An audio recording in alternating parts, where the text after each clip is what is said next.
Hi guys, welcome to In 5 Minutes. We are doing memory management and the next topic in that is virtual memory management.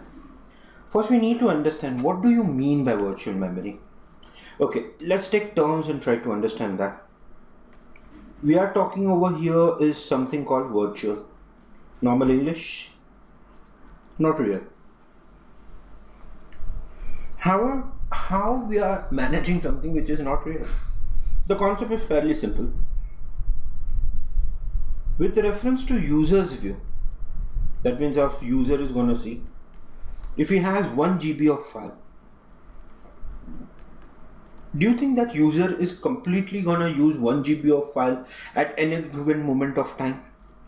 The answer is out of 1 GB, active view, that means what user is currently checking, maybe few MB of file.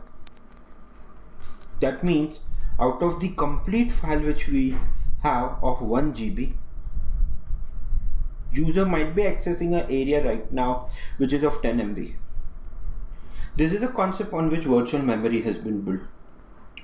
What we are trying to do in this is, whenever we have a huge file, we will divide it in pages, and as far as main memory is concerned,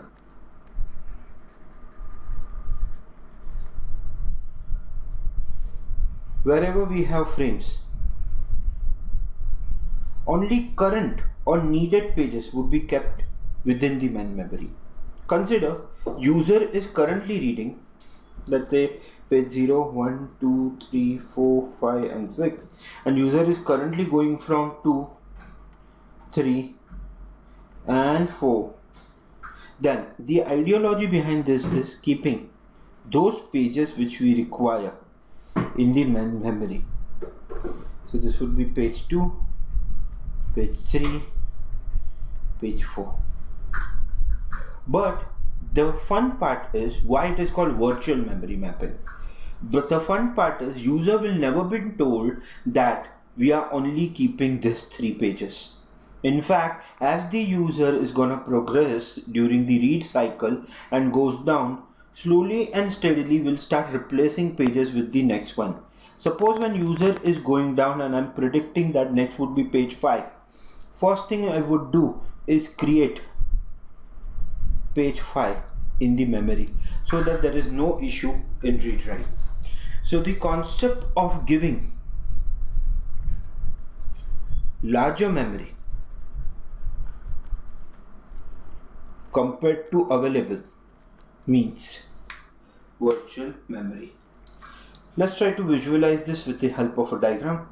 Consider there are multiple pages from page 0 to page V, out of which memory map file would decide which pages are there. Now there can be physical memory in which there are few pages available, like this one, but there would be few which are not available. Then in that case we need to bring them, like this one.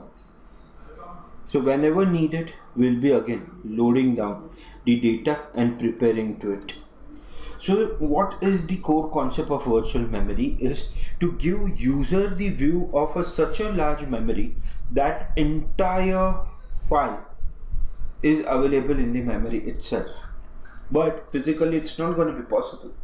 So what we do, we give a virtual view of complete file. As user demand, or rather application executed by user demands, we will give pages. That's the reason one of the advanced topic of virtual memory management is also